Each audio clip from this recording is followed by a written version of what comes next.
दोस्तों हम पहले ही डिस्कस कर चुके हैं कि एनर्जी बैलेंस कितना इंपॉर्टेंट है हमारे लिए। हमारा गोल चाहे जो भी हो, वेट लॉस या फिर मसल गेन, क्योंकि जो मेंटेनेंस एनर्जी है वो ही हमें ये डिसाइड करने में हेल्प करेगा कि हमें कितना कैलोरी कंज्यूम करना है। तो इसलिए आज मैं डिस्कस करूंगा कि कैसे हम अपना मेंटेनेंस कैलोरी को निकाल सकते हैं। तो इसके लिए मैं आपको लेकर चलूँगा मेरे कंप्यूटर स्क्रीन पे। तो यहाँ पे मैं पहले मेंटेनेंस कैलोरी कैलकुलेशन के बारे में बताने से पहले मैं आपको मेंटेनेंस कैलोरी क्या है इसके बारे में थोड़ा बताना चाहता हूँ। तो यहाँ पे ये है मेरा थोड़ा पीटी कोर्स का स्टडी मटेरियल, आप देख सकते हैं। तो हमारा टोटल जो एनर्जी एक्सपेंडिचर है, मतलब हम पूरे दिन में जब काम करते हैं या फिर कुछ भी करते हैं, तो वहाँ पे हम जो टोटल एनर्जी को यूज़ करते हैं उसको हम कहते हैं टोटल एनर्जी एक्सपेंडिचर।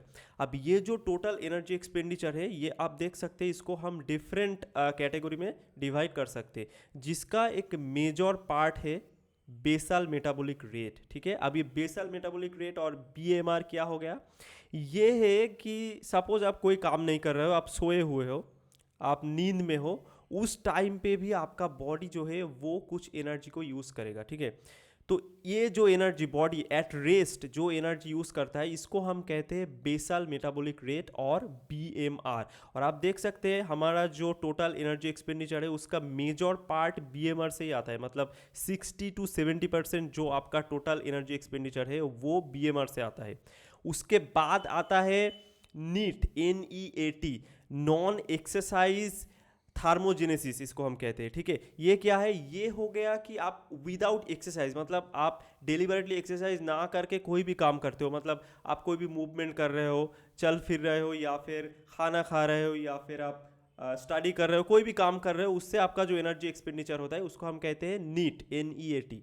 फिर तीसरे नंबर पे आता है आपका फिजिकल एक्टिविटी लेवल, मतलब आप फिजिकली कितने एक्टिव हो। आप बहुत ज़्यादा एक्टिव हो सकते हैं, मतलब आपका काम, आप अगर आप एक लेबर वर्कर है तो आप बहुत ज़्यादा काम करते होंगे तो आपका फिजिकल एक्टिविटी लेवल बहुत ज़्यादा हो जाएगा। अगर आप नॉर्मल एक ऑफिस वर्कर हो या फिर आप स्टूडेंट हो तो आपका फिजिकल एक्टिविटी लेवल बहुत कम होगा, सेडेंटरी कहलाओगे आप। और तीसरे नंबर पे या फिर लास्ट नंबर पे जो आता है वो हो गया थार्मिक इफेक्ट ऑफ फूड, TEF, मतलब आप जो खाना खाते हो उसको डाइजेस्ट करने के लिए भी कुछ एनर्जी चाहिए, तो इसको हम कहते हैं TEF और थार्मिक इफेक्ट ऑफ फूड। तो ये सारे चीज़ों को मिला के आता है हमारा टोटल एनर्जी एक्सपेंडिचर, और उसको एक फॉर्मूला के अंदर हम लाते हैं। तो यहाँ पे आप देख सकते हैं बेसल मेटाबॉलिक रेट को डिटरमाइन करने के लिए बहुत सारे साइंटिफिक फार्मूला है। ये फार्मूला में बहुत से नंबर आपको दिख रहा होगा, आपको ये सब का टेंशन लेने का कोई ज़रूरत नहीं है। तो अभी मैं आपको फॉर्मूला दिखाऊंगा जिससे कि आप अपना टोटल जो एनर्जी इनटेक है, जो टोटल जो एनर्जी एक्सपेंडिचर है उसको आप निकाल सकते हो। तो यहाँ पे मैं अपने नंबर ऐप पे जाऊँगा, नंबर जो है, तो इसके अंदर एक फ़ाइल है मेरे पास, आप देखिए ये है मेरा फाइल, ये है। हाँ, तो ये फाइल बहुत ही इंपॉर्टेंट है। आप यहाँ पे देख सकते हो ये सारे इनपुट्स है और ये सारे आउटपुट्स है। तो यहाँ पे आप अगर अपना इनपुट्स डालोगे तो यहाँ पे पूरा फॉर्मूला सेट किया हुआ है। अब जब भी अपना इनपुट्स डालोगे उसके अकॉर्डिंग आपका आउटपुट निकल आएगा। जैसे कि मैं अपना इनपुट अगर डालूँ तो मेरा वेट अभी लगभग 59 के आसपास है। ठीक है, तो मैं 59 अपना बॉडी वेट डाल दिया। अब मेरा जो बॉडी फैट परसेंटेज है वो मैं डाल रहा हूँ 17, क्योंकि मेरा बॉडी फैट 17 के आसपास ही होगा, 17%। फिर एक्सरसाइज टाइम मैं यहाँ पे डालूँगा लगभग 45 मैं यहाँ पे डालूंगा। तो एक्सरसाइज भी एक कंपोनेंट हो गया है। एक नॉन एक्सरसाइज जो होता है NEAT वो भी एक हो गया, और एक एक्सरसाइज कंपोनेंट भी आता है, क्योंकि आप कितना देर तक एक्सरसाइज करते हो उसमें भी आपका कैलोरी बर्न होता है, तो उसका भी एक फैक्टर यहाँ पे है। तो उसके लिए मैं 45 मिनट्स डाल रहा हूँ, क्योंकि यहाँ पे आपको एग्जैक्ट कितना टाइम आपको एक्सरसाइज करने के लिए लगता है वो डालना पड़ेगा। मैं लगभग 1 घंटे से ऊपर एक्सरसाइज करता हूँ, पर उसके अंदर रेस्ट भी होता है, तो रेस्ट को हमें नहीं लेना है। हमें प्रॉपर जो टाइम, मतलब मैं अगर कोई भी रेस्ट नहीं लेता हूँ तब मेरा कितना टाइम लगेगा उसके हिसाब से मुझे डालना पड़ेगा, तो लगभग 45 मिनट्स होगा। फिर फिजिकल एक्टिविटी लेवल अभी मैंने जो कहा वो मैं 1 डालूंगा, क्योंकि इफेक्टिवली मैं एक सेडेंटरी हूँ, और most of the people sedentary है, क्योंकि मैं ऑफिस वर्क करता हूँ, मतलब मैं पैदल सारे देर खड़ा रहकर काम नहीं करता, तो इसलिए सेडेंटरी रहूँगा। अगर आप मतलब बहुत ज़्यादा एक्टिव है, मतलब जो लेबोरियस काम जो करते हैं उसके लिए 1.4 आपको डालना चाहिए। अगर आप लाइटली एक्टिव है तो आपको कहीं पे 1.1 टू 1.2 इसके बीच में कुछ एक डालना चाहिए। पर most of the people, student या फिर जो ऑफिस वर्कर है, उनके लिए 1 काफ़ी होगा, अनलेस आपका स्टेप काउंट बहुत ज़्यादा है, आप 10,000 15,000 स्टेप अगर जाते हो तब आपको 1.2 ये डालना चाहिए, ठीक है। तो मैं डाल दिया 1।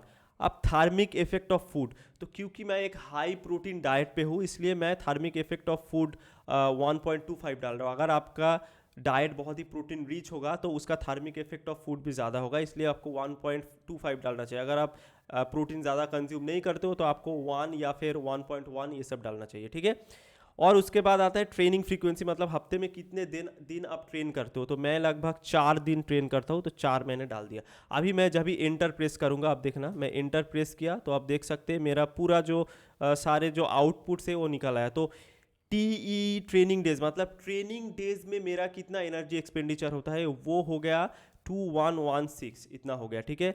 नॉन ट्रेनिंग डेज पे हो गया 1784, इतना हो गया मेरा नॉन ट्रेनिंग डेज पे, मतलब रेस्ट डेज पे। तो इसका एवरेज यहाँ पे निकल के आ गया, एवरेज एनर्जी एक्सपेंडिचर, और वो आ गया यहाँ पे 1974। तो मुझे हर रोज़ 1974 ये टारगेट करना चाहिए, मुझे इसके आसपास मुझे टारगेट करना होगा। और यहाँ पे मेरा प्रोटीन इंटेक भी आ रहा है, प्रोटीन इंटेक लगभग 106 ग्राम, मतलब 106 ग्राम के आसपास मुझे प्रोटीन लेना चाहिए, ठीक है।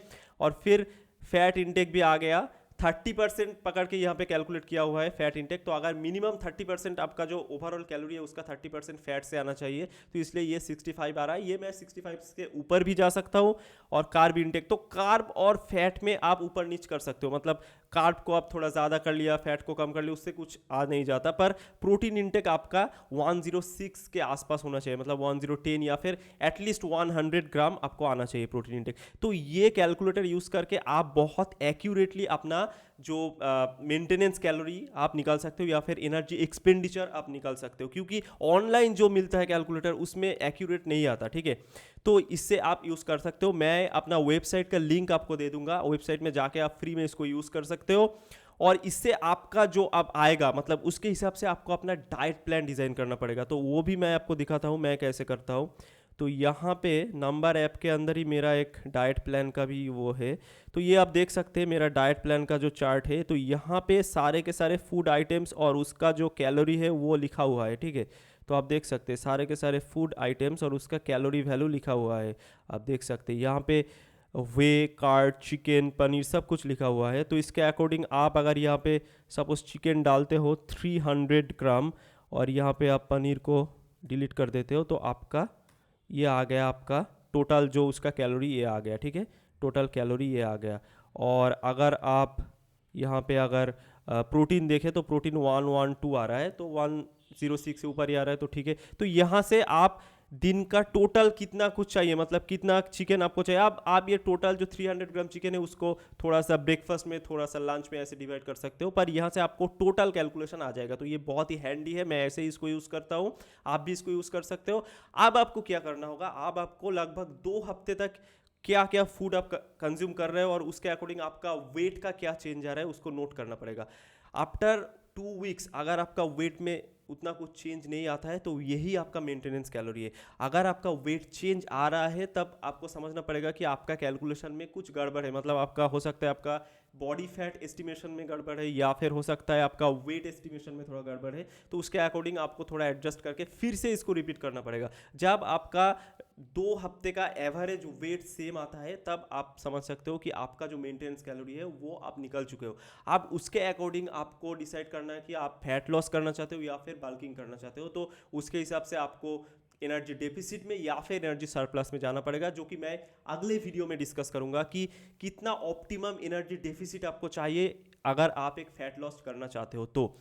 तो यहाँ पे मैं आपको कहना चाहता हूँ ये एक बहुत ही इंपॉर्टेंट वीडियो था आपके लिए, क्योंकि इस वीडियो से आप समझ सकते हो कि कैसे आप एक्यूरेटली अपना मेंटेनेंस कैलोरी को निकाल सकते हो। अगर आपको ये कैलकुलेटर चाहिए तो आप वेबसाइट को विजिट करें, वेबसाइट में आपको मिल जाएगा ये कैलकुलेटर, आप इसको यूज़ करें और अपना मेंटेनेंस कैलोरी निकालें। अब अगर आपको इसके रिगार्डिंग कोई भी क्वेरीज हो तो आप मुझे कॉमेंट सेक्शन में पूछ सकते हो।